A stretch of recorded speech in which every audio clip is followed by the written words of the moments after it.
Welcome back to the channel. Today guys, we're going to strip down Frankenmule's motor and put some billet cams and do some back-to-back dynoing and hopefully make some more power. Let's get into it.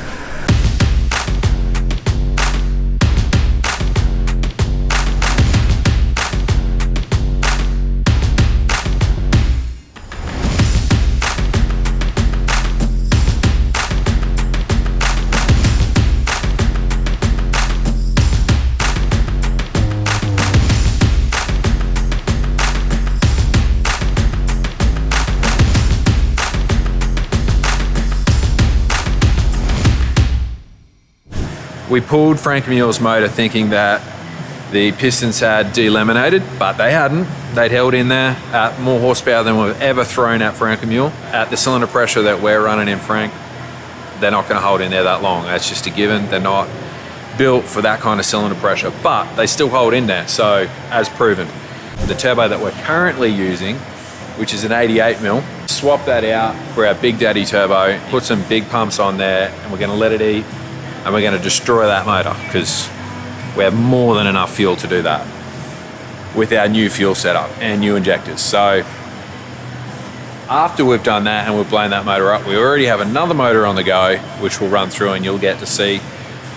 And we'll put that one in there and we'll dial it back a little bit from where it did have trouble. I dare say it's going to either explode the block or those piston lanyards that you just saw will probably fall apart at a certain cylinder pressure and a certain amount of fuel volume, which we'll know, and we'll back it back from there and we'll take it down to the track.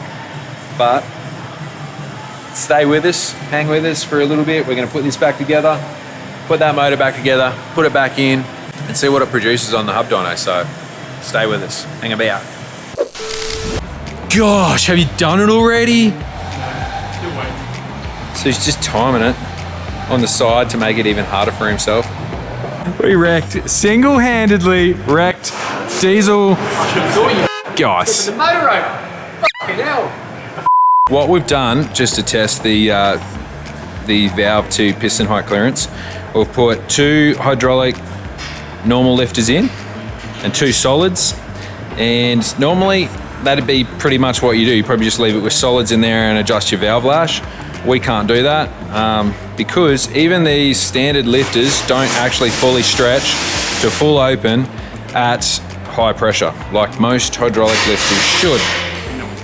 You sure you timed it right?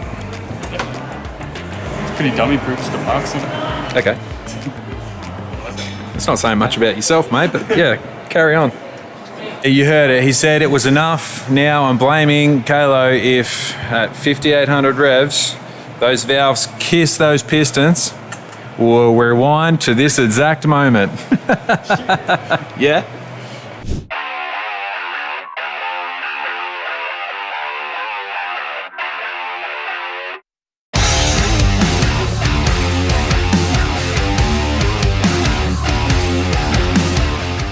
The clearance that we have,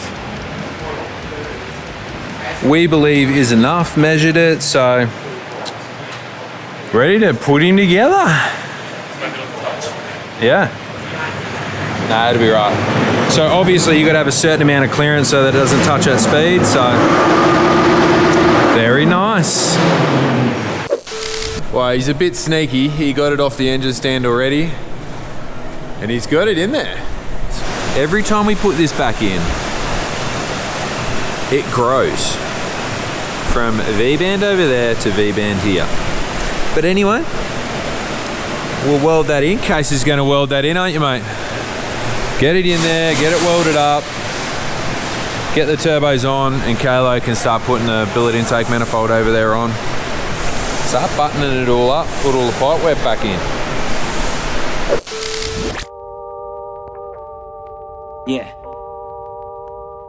I told my squad we gon' make it out. One way or the other. Yeah.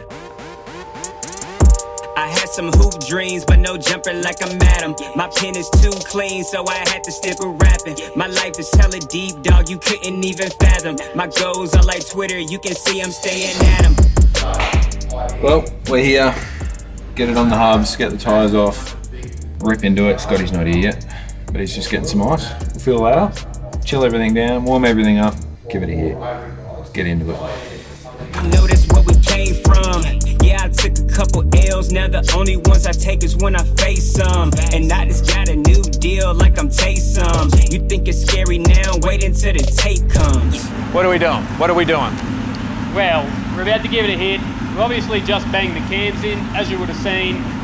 We did give it a base run last night on our dyno just to make sure it wasn't going to fly a bit. Went a little bit more. Went a little bit more. It did go more on our dyno, which was cool.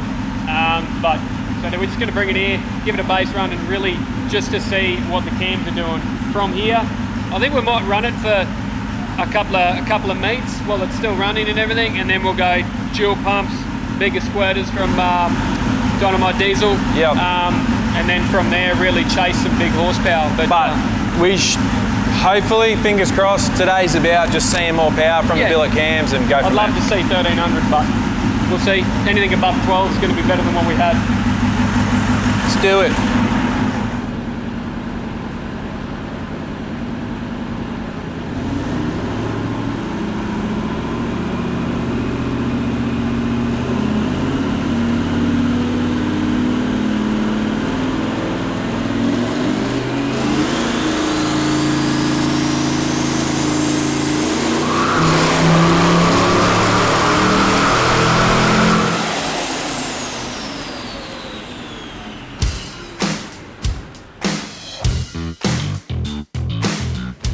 The changes that the cam made, it definitely held a lot more power at the end. Didn't make any more power, but it held a lot more power. I think literally looking at it now, where it's making its power, it's stretching it out further and still making 1200 horsepower. It's achieved it, it was happy at that. We've changed a little bit with the tuning in between the last time that we were here. So Scotty's gonna space the USEC value out. I mean, there's no way of knowing. We thought we'd be able to tell pretty easily that cams were working or they weren't working. But just looking at how far the horsepower's gone out and kept it, it did definitely hold. work. Yeah, So they held more at the top end of the horsepower there. It started to drop off pretty significantly, but this is holding it dead flat. So yeah, at the same boost pressure. So we'll give it another hit. We're going to ask for a little bit more fuel, and we'll give it another 10% nitrous. And I'll just see whether or not the rail rolls over. If it does, then yeah. That is it. That is all it wrote for this pump and what it can handle. And we'll leave it at that.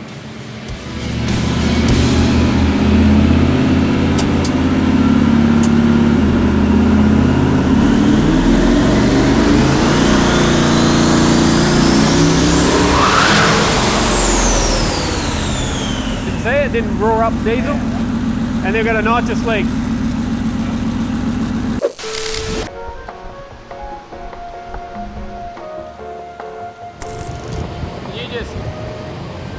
Just check that boost line down there for me. One. Oh, fucking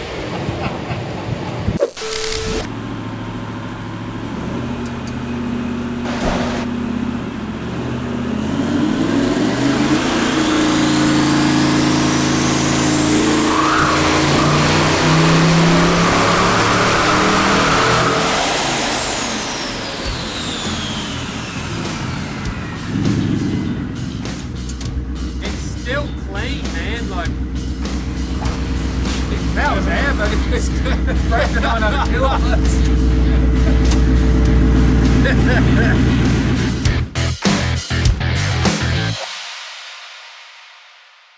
All right, so we made, I'll turn this off so everyone can hear me.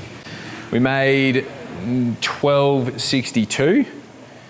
The injector change that we made ourselves has helped out with a little bit more control in the ECU, so it held at 1.3 USEC, so we're going to go to 1.4 USEC. The pump is still hanging in there, so more power.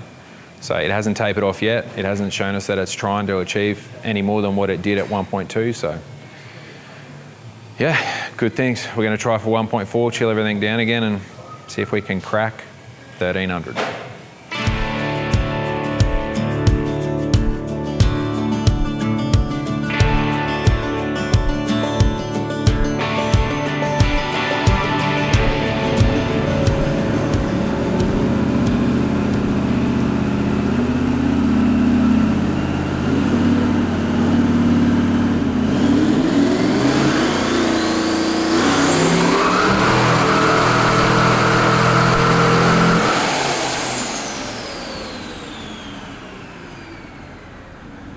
So the last 2 runs, we went back through the logs and the gearbox is spinning.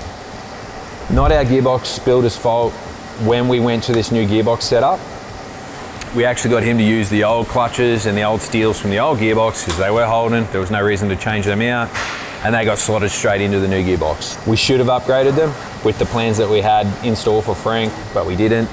Paying for it right now, so we're actually going to go far more aggressive clutches in the forward gear, second gear and third gear, because they're all used when it hits third gear. We haven't had any drama with the forward gears clutches or the second gear clutches, just third, but we're going to do them all at once so we don't have this happen again. That being said, we still did really well. We exceeded, you know, our current horsepower record for the 1VDJ and diesel engines in Australia, period. So stoked about that. There is still more fuel there. So what we're going to do, we've brung it back. We've started working on putting the bigger turbo on. So our plus 100mm turbo is going on instead of our 88. And we're going to make easier power. So that's the plans for Frank. But the next step is going to be Redneck Love. So it hits the hubs again.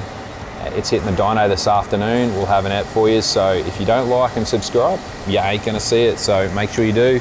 We'll catch you next time.